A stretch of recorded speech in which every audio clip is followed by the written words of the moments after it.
The hallway lights hummed overhead cold, clinical. I had a folder tucked under my arm, left over from a strategy session that bled 5 minutes too long. Nathan was coming from the other end, flanked by 2 junior VPs, the kind who thought silence in proximity to power was currency. He glanced at them. "Give us a moment." They peeled off, obedient. "Nathan." I nodded politely, already angling to pass. He stepped into my path. "I've been meaning to say something." His tone was soft, almost gentle. "You don't belong here." I blinked once. That was all. No gasp, no flare of anger. I just smiled the way women do when they know eyes are watching. "I see," I said. He shifted slightly, as if surprised I didn't flinch. "It's not personal. You're sharp, efficient. But this level it's not a match for your temperament." "My temperament?" "There's a softness to leadership you lack. A kind of cultural fit." I looked past him to the glass wall behind us. My reflection stared back, neat and polished in a navy sheath dress, a small gold pin on my lapel. Not angry, not even curious. "Thanks for the feedback," I said. He gave me that rehearsed smile, the one that stops short of sincerity. "I'm glad you understand." I walked past him. I didn't hear footsteps. He didn't follow. In the elevator, alone, I let out a breath I hadn't realized I'd been holding. My fingers tightened around the folder until the edge left a mark. On my palm. Cultural fit. Temperament. I stepped into my office and closed the door. Jessica entered without knocking. "Board report ready." I handed it to her. She scanned the top page, paused. "You okay?" "Fine." She hesitated. Nathan said something. My silence was enough. Jessica sighed. "He's been subtle until now." "Not today." "What did he say?" "He said I don't belong here." Jessica's mouth opened, closed. Jesus. He was very calm about it. She sat, carefully, like I might shatter. "Look," he's threatened. "You're twice as effective as the people he promotes. That's not your fault. It's not a compliment either." "No," she said quietly. "It's not." I looked at her. "What do you think he meant?" She exhaled. "That you don't play the game the way he wants. You don't flatter. You don't defer. You don't smile unless you mean it. So I make him uncomfortable." "Yeah." We sat in silence a moment. "I'm not quitting," I said. "I didn't think you were." Jessica stood, then added, "But if you ever do, take me with you." At the leadership meeting, Mark presented our department's quarterly numbers. My numbers. He had 2 slides wrong. "Nathan," Mark said, "this uptick in Q2 shows we're primed for aggressive expansion." Nathan nodded. "Good work." I cleared my throat. "Those numbers are from Q1. Q2 is actually flat, due to vendor delays. The correct slide is in the appendix." Mark flushed. "Right, sorry. I must have pulled an older version." Nathan's eyes flicked to me. "No worries. Thanks for catching it." The meeting moved on. The miscredit lingered afterward.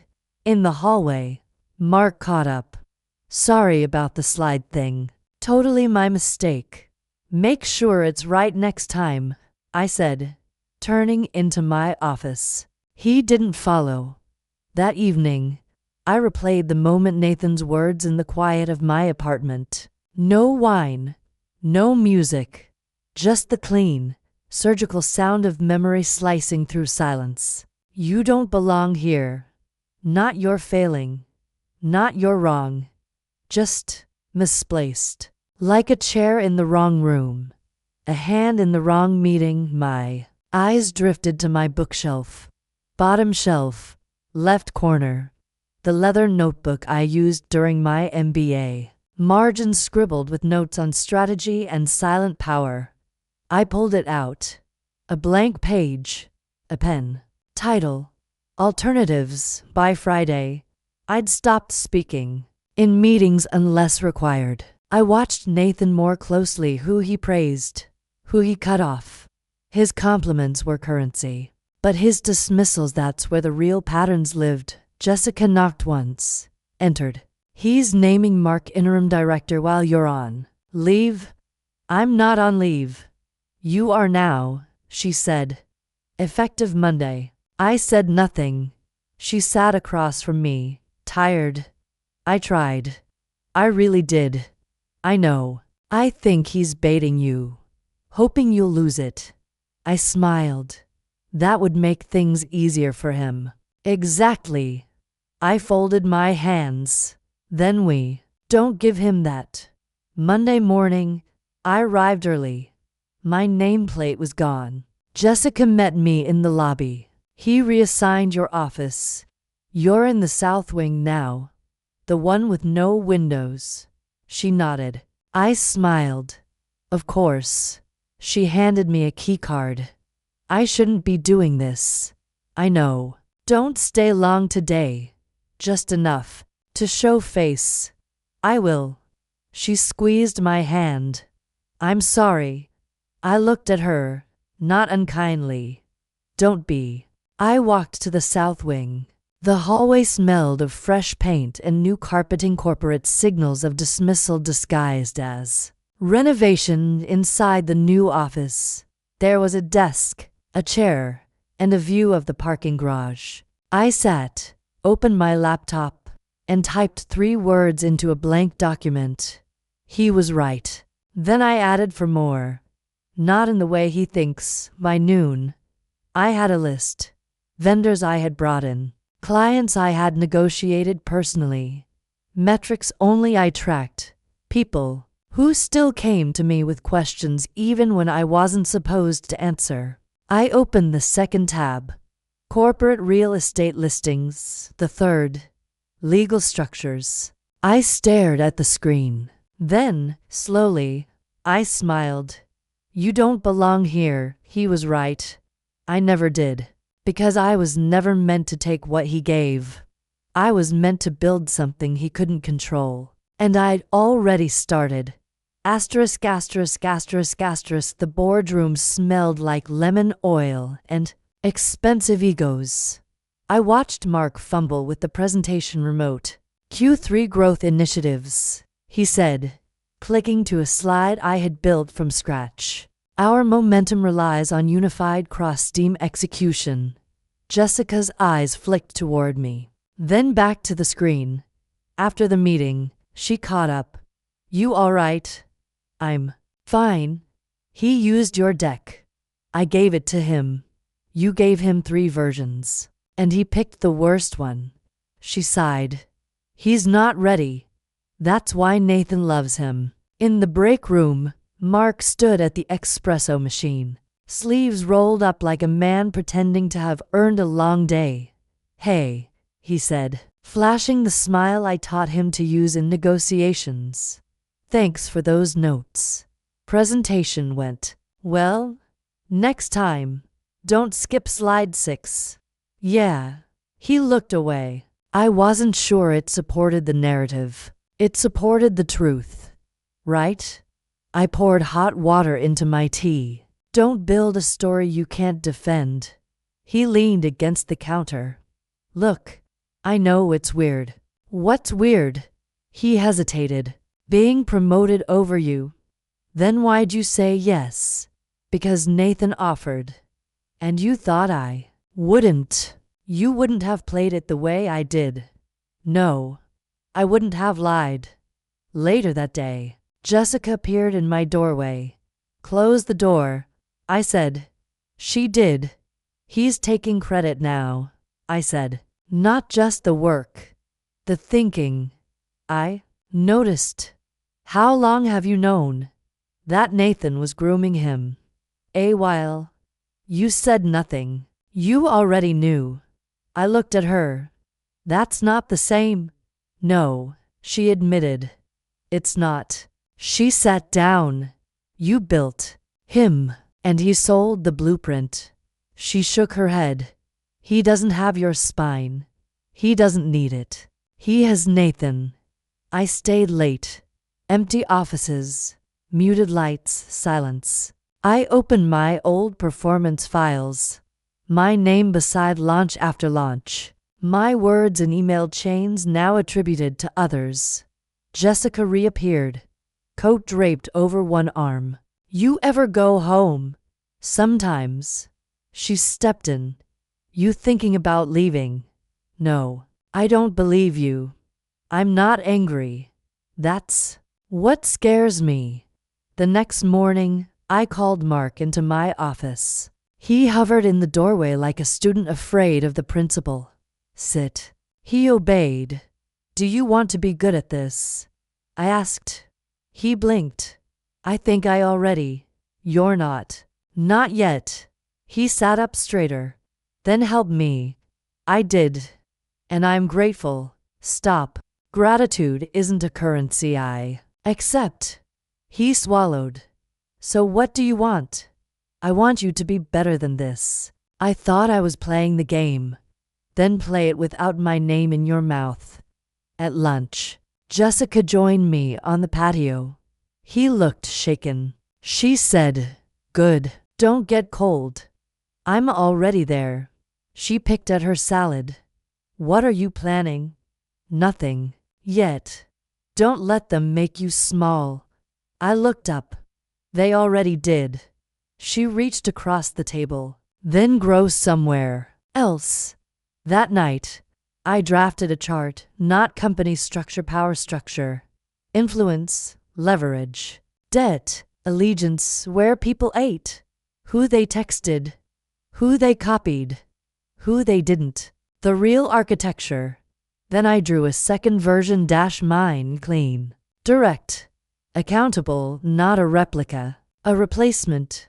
2 days later, I found Mark at my desk. He stood when I entered. Needed something? I asked. He held a file. Vendor contracts. I'm supposed to sign off. But, I don't know how you negotiated these rates. I didn't. I leveraged them. How? By not pretending I knew more than I did. He handed me the folder. Can you walk me through it? I stared at him. I'll give credit. He added. You won't, I said, taking the file. But I'll walk you through it anyway. Why? Because when I leave, I want to know I left nothing easy behind. I found out about the summit through the back door and auto-forwarded calendar invite meant for Mark. Subject line, leadership cohort offsite. Final agenda. I scrolled past the location. The catered lunch. The guest speaker from Stanford. My name wasn't on it. 5 minutes later, Jessica texted.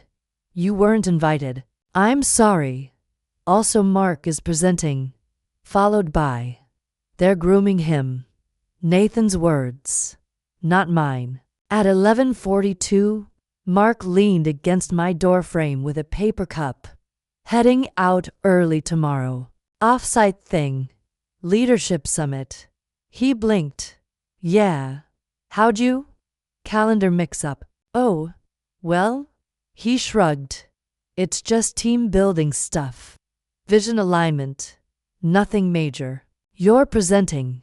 He looked surprised for a second, then played it cool. Just a short deck. Strategic overview. My strategic overview. He shifted his weight. It's our strategy now, right? I'll credit your team. You'll credit the work. Or you won't. He laughed softly. You're not gonna make this easy, are you? You thought it would be. That afternoon, Jessica came by with a file folder and the look of someone about to say too much. I couldn't stop it, she said. I tried. You're not in the room either, are you? She hesitated. I was. Until I asked why you weren't. And then I wasn't. I nodded once. They're setting him up for your chair, she said quietly. Nathan made that clear in the prep call. And what did you say? I said you built that chair. And he said, all the more reason she's too attached to it. I walked the hallway later, slow and silent, watched the ones who had invites walk by in casual jackets and expensive sneakers. A silent uniform. None of them looked at me back. At my desk, I opened a new document. Title: Behavioral Trends. Unofficial first entry. Mark has stopped CCing me on project updates. 3 clients I brought in were reassigned without explanation. Nathan introduced Mark in a team huddle as next-gen leadership. Jessica was removed from the summit after objecting. I saved it to a private folder, encrypted. I wasn't documenting mistakes. I was mapping intent. Why do you stay? Jessica asked over lunch. Why do you ask? Because I'm getting tired of watching this happen to you. It's not happening to me. It's happening near me. Semantics. Strategy. She leaned in. So, what's the strategy? I observe. I record. I wait. For what? For the part they didn't plan. The day of the summit. I arrived early. Mark's office door was ajar. Inside, his printed deck sat on the desk stapled. Glossy cover. Our logo on top. I stepped in and flipped to the 3rd slide. My phrasing. My structure. His name. He walked in behind me. You need something. No. You're early. You're derivative. His smile tightened.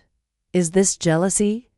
Jealousy implies you earned something. I'm where I'm supposed to be. I stepped past him. Then enjoy the room. By afternoon, the office was quiet. Most of them were at the summit, sipping catered espresso and nodding at each other's insights. Jessica knocked softly.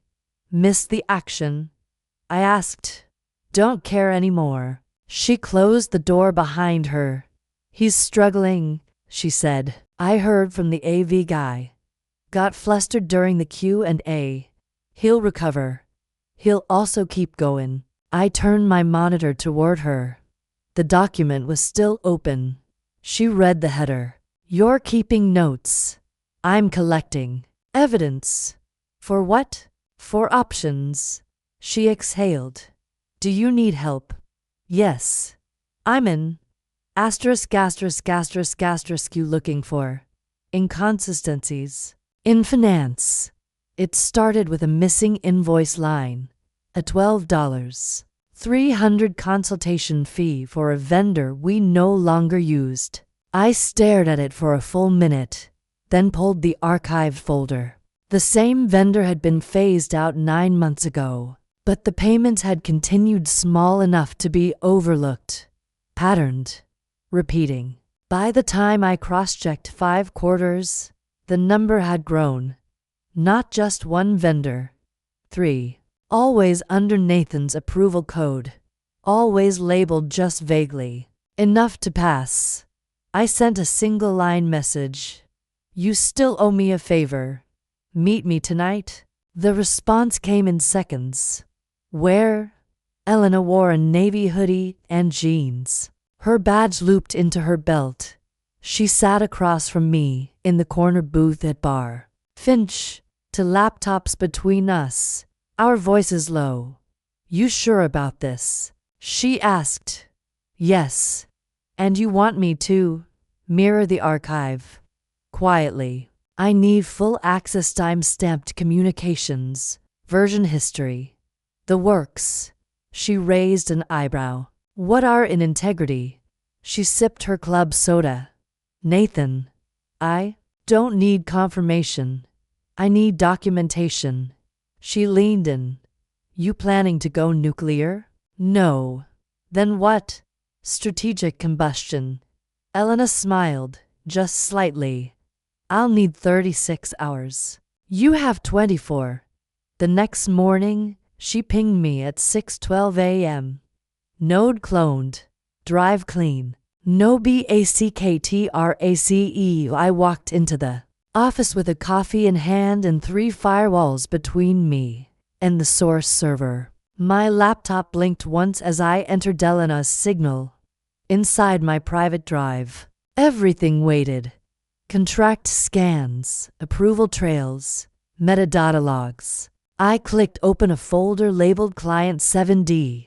6 payments to a firm called Vallis Consulting, each with a matching withdrawal but different deliverable descriptions. Nathan's digital signature, freshly time-stamped on the last one. Vallis isn't real, Elena said, sliding into the seat across from me in the micro-kitchen. You checked. No tax records. No personnel.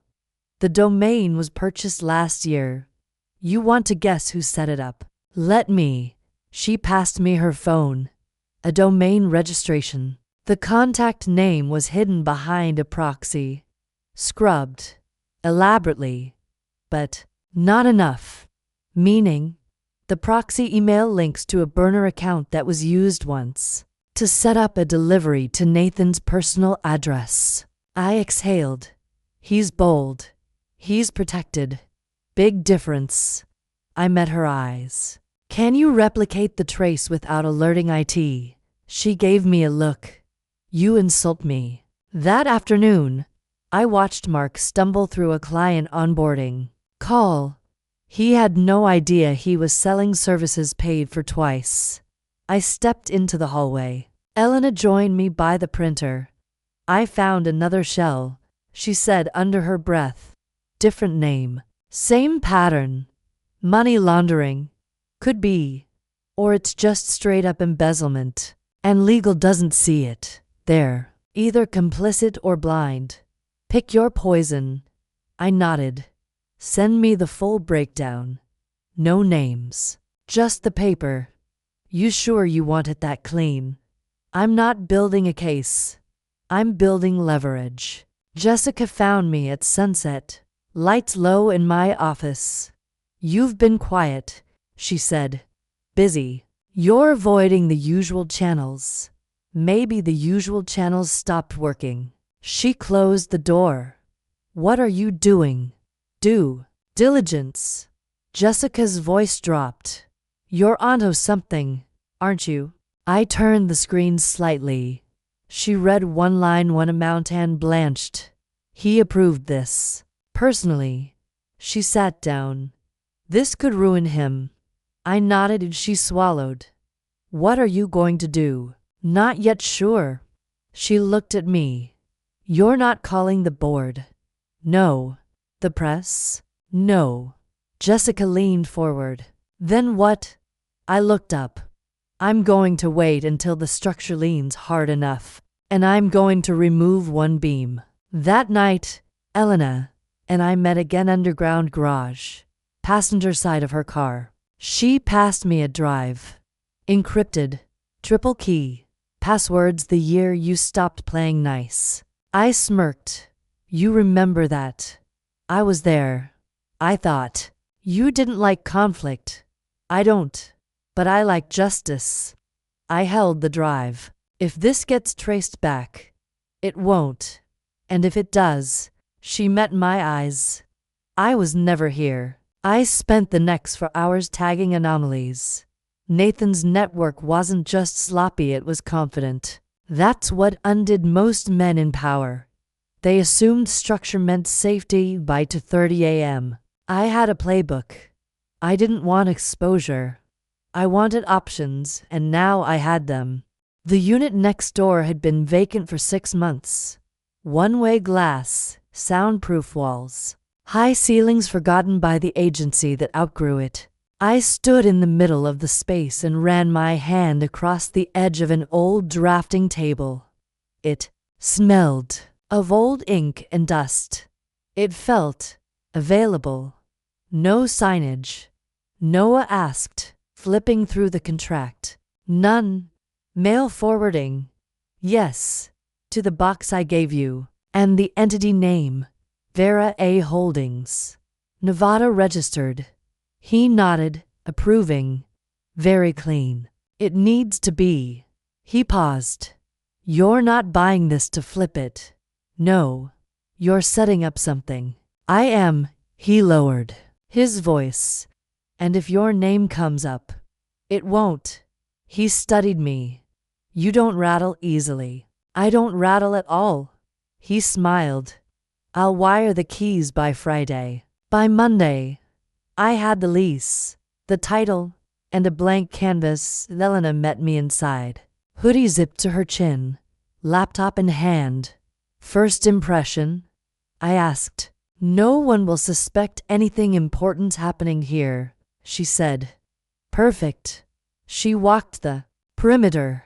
Server room will need insulation. Soundproofing's already a plus. And the cabling. We'll run fiber straight through the subfloor. No shared ports. I handed her the folder. Specs. Names. Nothing traceable. She flipped through it. And Vera A., my shadow. She owns the company. She signs the checks. Elena raised an eyebrow. She's thorough. She's me without the weight. That night, I met Noah in the back lot to exchange the final keycard. You do good work, I said. I like invisible jobs. Less ego. You're discreet. I also delete everything after close. Good. He looked at me. What are you building? An alternative. He waited, then nodded. If anyone asks, we've never met. They won't. Elena installed the servers over 3 nights. No staff, no vendors, just us. Her fingers flew across keyboards while I labeled folders, department shells, client codes, service tiers. No logos yet, she asked. Not yet. Name? I pulled a slip of paper from my pocket and slid it to her. She read it. Clean, cold, sharp. That's the idea. I like it. You designed it. She blinked. I did. You said it 2 years ago in a strategy session. You were pissed. Called our work a blade dulled by compromise. Elena smiled. Nice to know someone was listening. The first domain went live Thursday. The second by Sunday. The third dark. Site only Monday before dawn. Jessica came by that evening. She stood in the empty lobby, arms crossed. This is real, she said. Getting there, she walked through the main area. It looks like nothing. It's supposed to. She turned to me. And when do you launch? When they're loud enough to drown their own collapse. She stared at me. That sounds like war. No. That's patience. 2 days later, Elena presented the internal platform. Secure. Scalable. Proprietary. This is yours, she said. Built from the bones up. No borrowed code. No ghosts in the architecture. Firewalls. Stronger than the ones they trust. I looked at the screen. Then let's call it live. She smiled. Vera A. would be proud. Noah stopped by with a small envelope. What's this? I asked. New shell account routing. Cleaner path. Tighter trust circle. Thought we were already clean. We were. This is sterile. I nodded. Thank you. He lingered. You're good at this. At what? Disappearing in plain sight. I added 3 names too. The strategy map independent consultants I trusted. 2 of them had left our company when Nathan restructured. The third had never belonged to begin with. I wrote the outreach email under Vera's name. Formal. Direct. Anonymous by morning. All 3 had replied. We're interested. I stood alone in the space the following Friday. Afternoon light spilled through the angled glass, casting long shadows. Next door, I could hear faint applause, some company-wide celebration. Mark's voice carried across the wall, filtered and hollow. I didn't lean in. Instead, I opened the terminal, typed 1 word.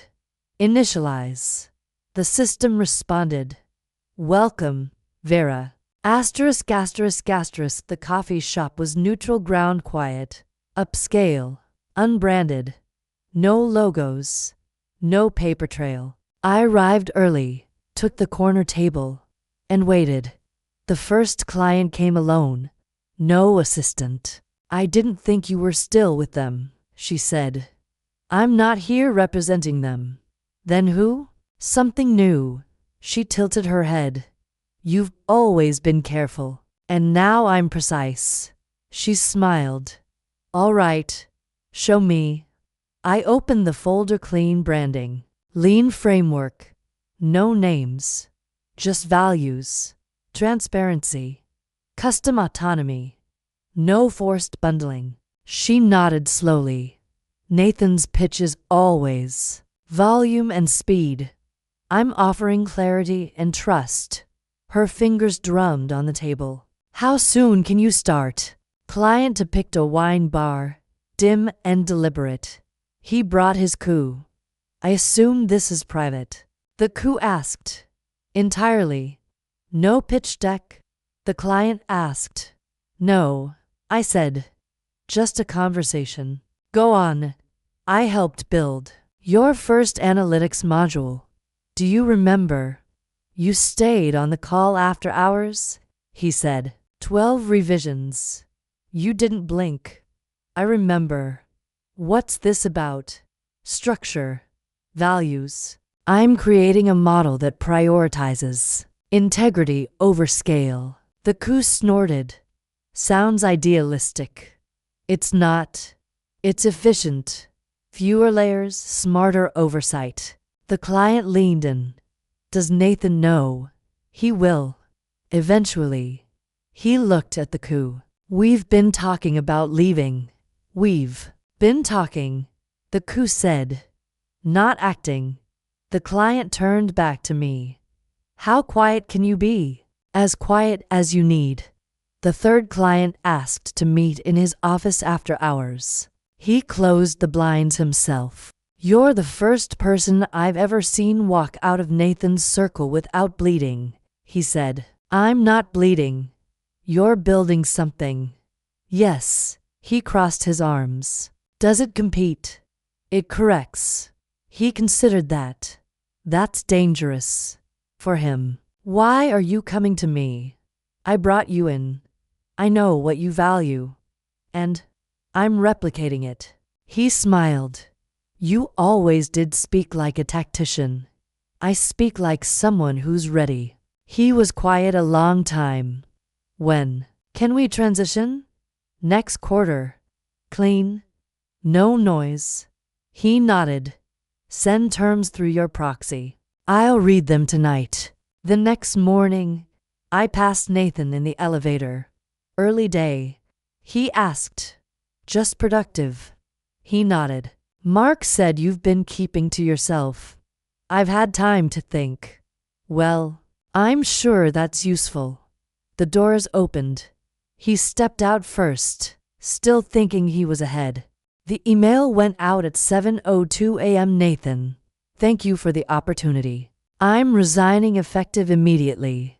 Name. I closed the laptop, stood, and walked away. No explanations.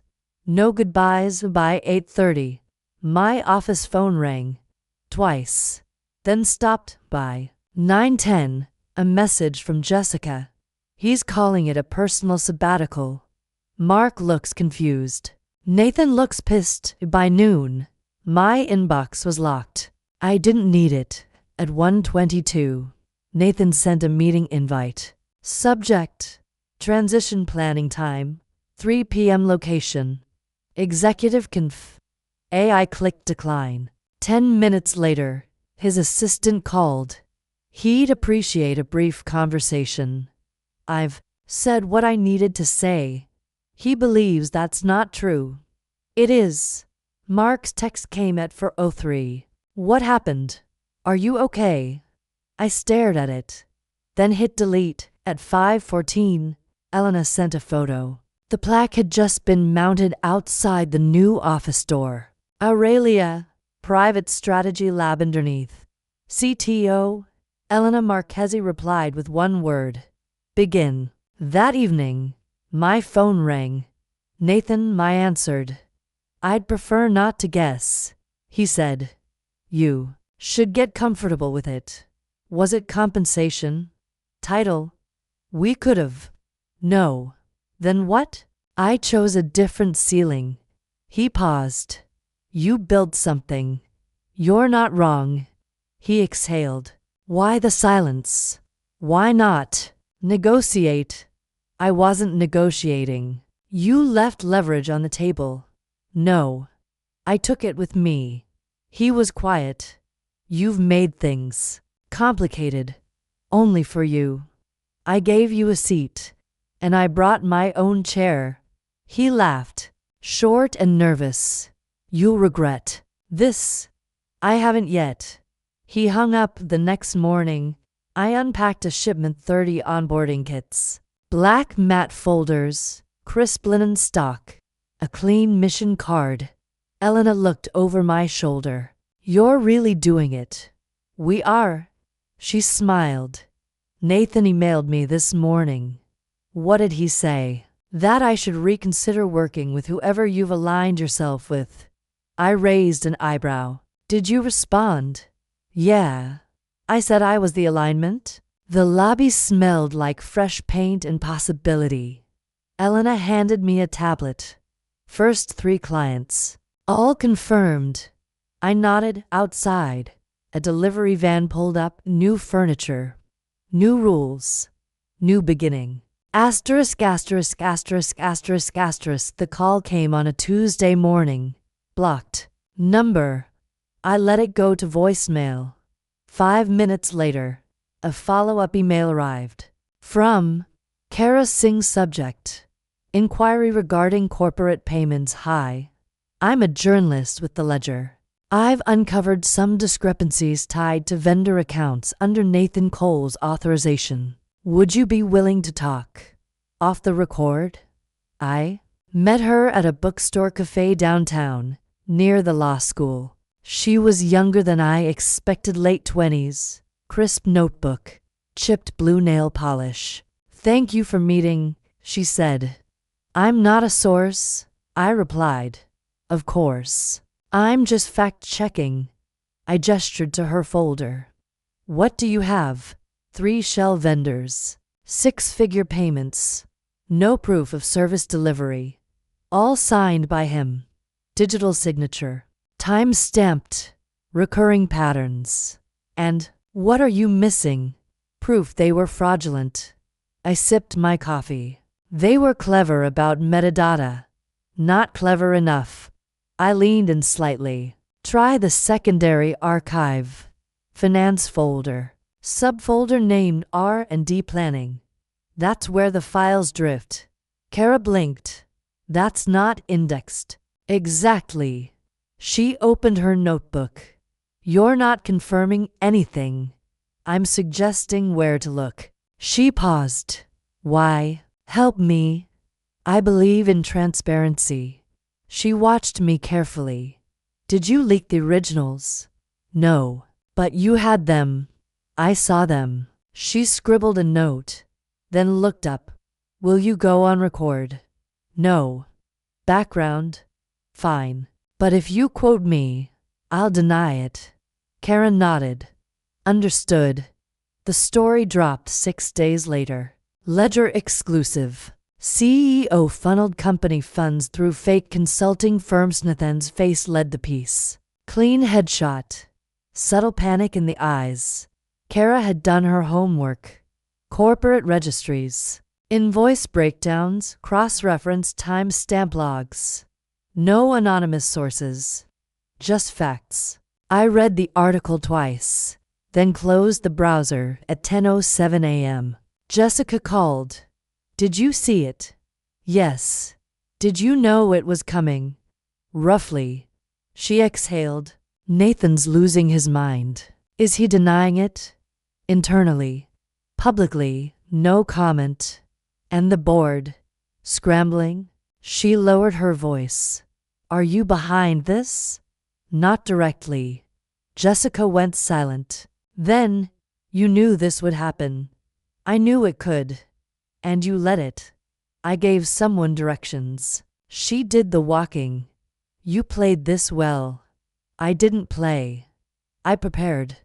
Later that day, Kara texted. They've launched an internal review. PR firm is already spinning. Thank you for the nudge. I replied. Be careful. They'll push back. She wrote.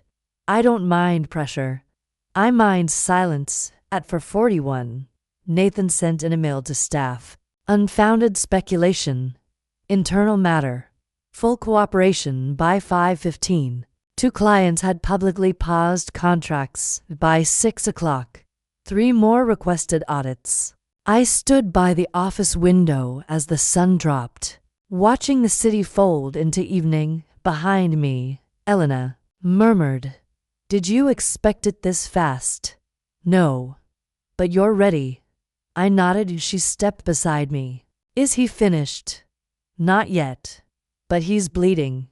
Yes. Elena watched the lights flicker on downtown. Feels like justice. No. I said. Just momentum. Asterisk, asterisk, asterisk, asterisk. Nathan wore a gray suit and a forced calm. I watched the press conference from my office. Sound off. Caption scrolling. We deny any wrongdoing, he said. These claims are misinformed and reckless. His jaw tightened on reckless. He took no questions. The cameras clicked anyway. Helen Drexler slid into the booth like someone who still owned every room she left. Pearl studs. No nonsense. Her assistant ordered tea. She didn't look at the menu. I read the article, she said. I assumed. I also read between the lines. I sipped my espresso. Careful. That space is sharp. She smiled. You always were the quiet one. The observer. I still am. But now you're building. Yes. I didn't expect that. Not from you. That was the advantage. She folded her hands.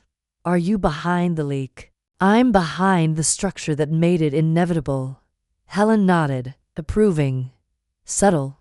Controlled. It had to be. She studied me. And the company? Real? Operational? Fully? Clients? 3 signed. More circling. Team? Small. Clean. Deliberate. She leaned back. So why meet me? Because I know who you are when you're not on stage. Helen raised an eyebrow. You were the only board member who asked about people instead of margins. And you remembered that. I remember. Everything. She tilted her glass. Why now? Because the dust is rising. You mean settling? No. It's only just beginning. She nodded. You want funding? No. Helen blinked. You don't? I want alignment. With what? Values. Discipline. Long view. No shortcuts. Return? I'm not promising explosive growth. Then what? Sustainable power.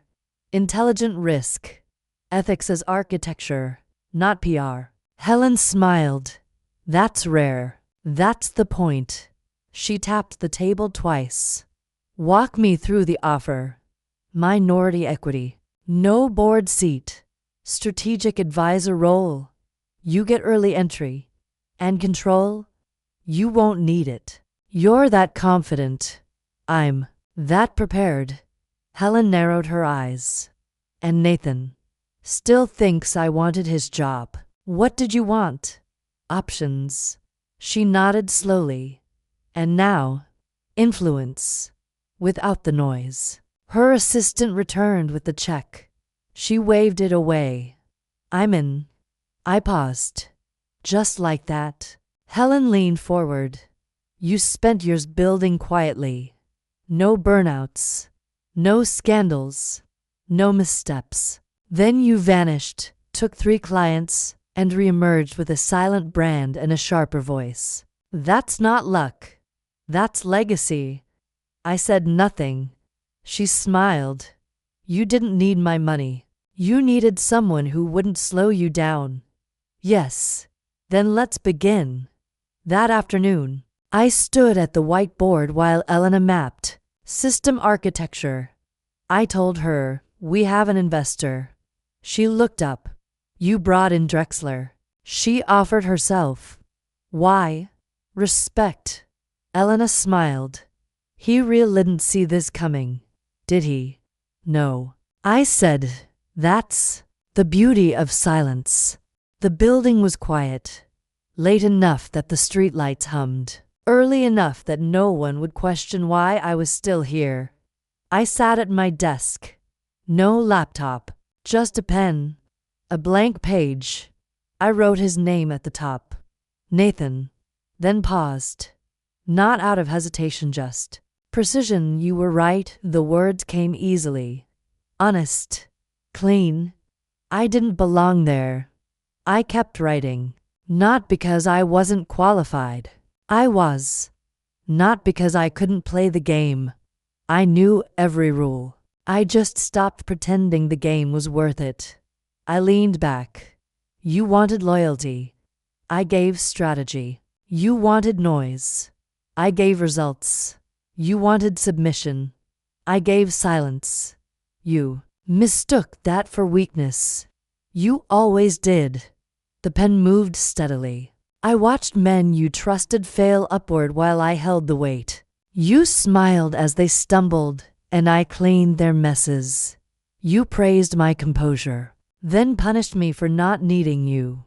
I glanced out the window. A light flicked off across the street. I never wanted your title. I wanted freedom, not a seat at your table, just a door of my own. So I built one. Quietly, carefully, entirely. I wrote without crossing anything out, meaning to cut me. Instead, you freed me.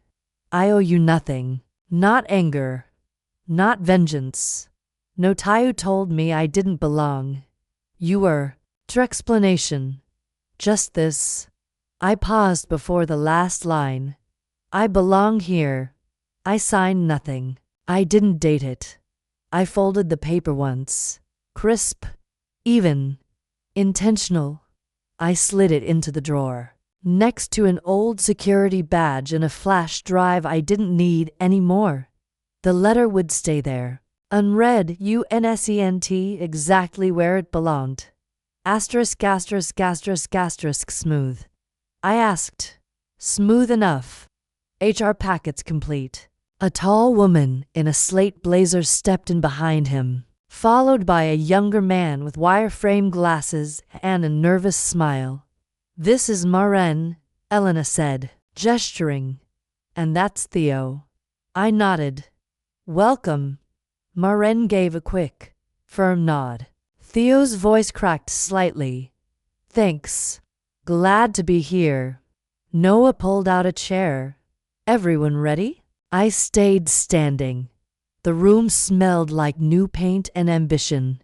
6 chairs, 1 table, soft light from overhead. No branding on the walls. No hierarchy. Just presence. Elena set her tablet down and looked at me. You nervous? No. She grinned. You always say that. Because it's always true. The door opened. Noah walked in with 2 black coffees and a brown folder. Last hire signed this morning. I'm not going to give a speech, I said. Maren raised an eyebrow. Elena smiled. I continued. You've all worked in rooms where your ideas were taken, where you were seen but not heard, where excellence was rewarded with more silence. Maren's jaw flexed. Theo glanced down at the table. Noah looked at me like he already knew what was coming. This place was built because of that, not in spite of it. I met each pair of eyes. Your resumes weren't just strong. They were scarred. And that's not a liability. Elena cut in. It's context.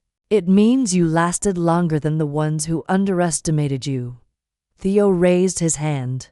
What's the expectation then? Performance, loyalty? Neither, I said. Clarity? Maren asked. And who sets that clarity? We do, I said. Together. Noah passed folders around. Initial clients, 3-week runway. First deliverables mapped out. Autonomy. Starts now. Elena added, no surveillance. No timesheets. Track your own value. If you fall behind, speak up. If someone else does, pull them forward. Maren spoke softly. And if we disagree? I nodded. Disagree clearly. No politics. No triangulation. Say it in the room, not behind a door. Theo looked up. And if something breaks, then we fix it. Fast. Together. He nodded. Okay. Elena pulled a dry erase marker from her sleeve and handed it to me. Board's blank. Fill it.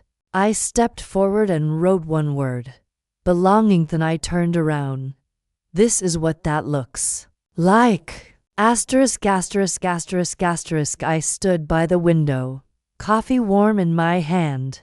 Across the courtyard, movers lifted boxes into a white van, one after another. Uniformed. Efficient. Forgettable. 4th floor, Nathan's old corner. Gone now. Elena stepped beside me. It's real. I know. She watched in silence. You want a minute? No. She nodded, then left the room. Jessica called around noon. I heard. Officially? HR memo. Internal only. What did it say? That he was stepping down to pursue personal ventures. Classic. She hesitated. He didn't see it coming.